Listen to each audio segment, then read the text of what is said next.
Hi friends, சப்பாத்திக்கு சூப்பரான side dish தான் பார்க்க போகிறோம். பச்சை பட்டாணி காலிஃப்ளவர் போட்டு குருமா. அது எப்படி ஈஸியாக பண்ணுறது அப்படிங்கிறத வாங்க போய் பார்க்கலாம். ஃபஸ்ட்டு வந்து நான் மீடியம் சைஸ் காலிஃப்ளவர் தான் எடுத்திருக்கேன். எங்கள் 3 பேத்துக்கு அது போதும். அதை வந்து குட்டி குட்டியாக நம்ம நறுக்கிக்கலாம். இது வந்து நம்ம சுடு தண்ணியில் அப்படியே 5 நிமிஷம் நான் விட போகிறேன். நம்ம வேணுன்னா அதில் மஞ்சத்தூள் உப்பு நம்ம ஆட் பண்ணிக்கலாம். நான் வந்து எதுவுமே சேர்க்கல, வெறும் சுடு தண்ணியில் மட்டும் காலிஃப்ளவரை போட்டுட்டேன். இந்த கேப்பில் நம்ம வந்து மசாலா ரெடி பண்ணிக்கலாம். மசாலாவுக்கு 5 நடுத்தர சைஸ் வெங்காயம் எடுத்திருக்கேன், ஒரு மீடியம் சைஸ் தக்காளி, அரை மூடிக்கு குறைவாக தேங்காய் எடுத்திருக்கேன். இதோட வேணும்னா நம்ம முந்திரி கூட நம்ம ஆட் பண்ணிக்கலாம். இதை 3மே நம்ம வந்து அரைச்சிக்க போகிறோம். இதோட சேர்த்து 2 லவங்கம், ஒரு சின்ன பட்டையும், அரை ஸ்பூன் அளவுக்கு சோம்பு ஆட் பண்ணிக்கலாம். இஞ்சி பூண்டு பேஸ்ட் உங்கள்கிட்ட இருந்துச்சுன்னா அதை தனியாக எடுத்து வச்சுக்கோங்க. அப்படி இல்லைன்னா இந்த அரைக்கிறதோடய சேர்த்து 10 பல்லு பூண்டு, ஒரு துண்டு அளவு இஞ்சியும் சேர்த்து அரைச்சிக்குங்க. இந்த அரைச்சி வச்சதுக்கப்புறம் நம்ம குக்கரில் தேவையான அளவுக்கு எண்ணெயை ஊற்றி நம்ம அரைச்சி வச்சிருந்த மசாலாவை அதில் ஆட் பண்ணிக்க போகிறோம். இதோட பச்சை வாசனை போகிற அளவுக்கு நல்லா வணக்கிக்கலாம். எண்ணெய் திரிஞ்சு மேலே வரும். இப்போ வந்து நம்ம இஞ்சி பூண்டு பேஸ்ட்டை ஆட் பண்ணிக்க போகிறோம். 1 ஸ்பூன் அளவுக்கு தான் நான் வந்து சேர்க்க போகிறேன். இப்போ இதோட பச்சை வாசனை போகிற அளவுக்கு நம்ம வணக்கிக்கலாம். இப்போ மசாலா ஐட்டம்லாம் நம்ம சேர்த்துடலாம்.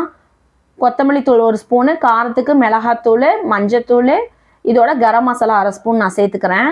இதை வந்து வீடியோவில் கட் பண்ணிவிட்டேன், அதனால் மறுபடியும் நான் என்னென்ன போட்டேங்கிறத காமிச்சிருக்கேன். இப்போ இது எல்லாத்தையும் நல்லா பெரட்டி விட்டுடலாம். ரொம்ப ஈஸியான குருமாங்க, சீக்கிரமாக நம்ம ரெடி பண்ணிடலாம். இப்போ பட்டாணி வந்து நான் நைட்டு செய்கிறதுக்கு காலையிலே ஊற வச்சுருந்தேன்.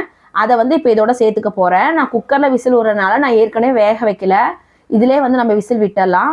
அடுத்து காலிஃப்ளவரையும் இதோட நம்ம சேர்த்துடலாம். இப்போ இந்த மசாலாவை நல்லா பெரட்டி விடணும். அவ்வளோ நல்லா பெரட்டியாச்சு. இப்போ தேவையான அளவுக்கு உப்பு ஆட் பண்ணிக்கலாம். இப்போ கொஞ்சமாக வந்து நான் தண்ணி ஆட் பண்ண போகிறேன். அந்த மிக்ஸி ஜாரில் ஒட்டிட்டு இருந்த மசாலாலேயே கொஞ்சமாக தண்ணியை ஊற்றி அலசி ஊற்றியாச்சு. இப்போ வாசனைக்கு கொத்தமல்லி தழை கொஞ்சம் வந்து ஆட் பண்ணிக்கலாம். இப்போ நல்லா பெரட்டி விட்டாச்சு. நமக்கு குருமாவோட அளவு வந்து எவ்வளோ தேவையோ அந்த அளவுக்கு நம்ம தண்ணியை ஊற்றி விசில் விட போகிறோம். அவ்வளோதாங்க, ரொம்ப ஈஸியான குருமா இது. இப்போ குக்கரை வந்து மூடி விட்டுறேன். எல்லாமே கலந்தாச்சு. உப்பு காரெல்லாம் பார்த்துங்க, நம்ம வேணுன்னா இப்போயே நம்ம ஆட் பண்ணிக்கலாம். காலிஃப்ளவருங்கால நமக்கு சீக்கிரமாக வெந்துடும், அதனால் 2 விசில் மட்டும்தான் நான் விட போகிறேன். இப்போ 2 விசில் விட்டாச்சு. இப்போ எப்படி இருக்குன்னு பார்க்கலாம். பாருங்கள், நல்லா சூப்பராக வந்திருக்குது குருமா.